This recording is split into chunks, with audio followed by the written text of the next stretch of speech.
Значи, господин Орчев, сакам да ви реплицирам или да се дообјасням во некои делови од вашата дискусија.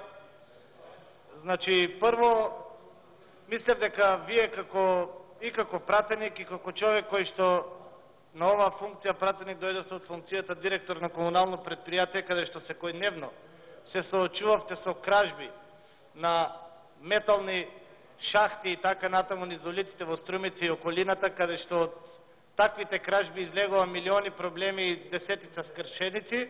Мислам дека ќе бидете прв кој што ќе се залагате и ќе го поддржите овие измени и дополнување на законот со цел ставање конечно на ред во еден ред при откупот на отпадот.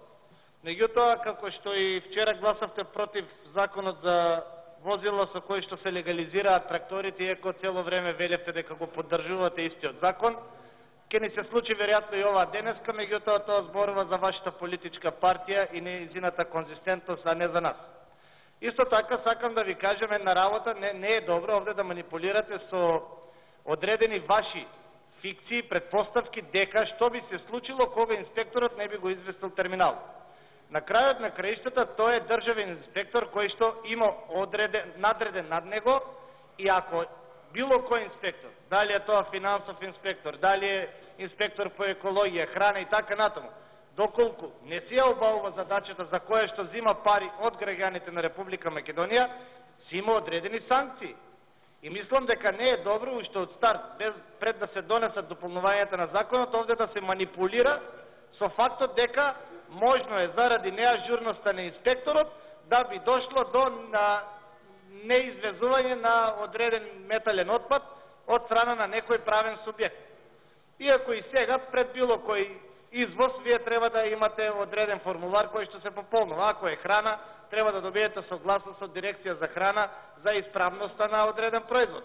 Така и со отпадот, значи, вие треба претходно да дадете одредена најава дека ќе вршите износ. Исто така, сакам да ве потсетам дека во Струмица имавме 4-5 случаеви кога извозот на отпад се злоупотребуваше од страна на одредени правни лица, значи не на сите, зборов на одредени, за тоа се водат и судски постапки, каде што при извозот на отпад имавме огромни количини запленато на пилешко месо кое што стоеше под отпадот.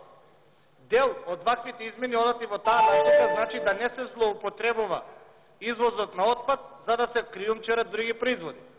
И исто така потребно е конечно да се стави ред, затоа што сме сведоци на десетица, стотици кражби кои што се случува и во нашите куќи заради одредени ситни пари.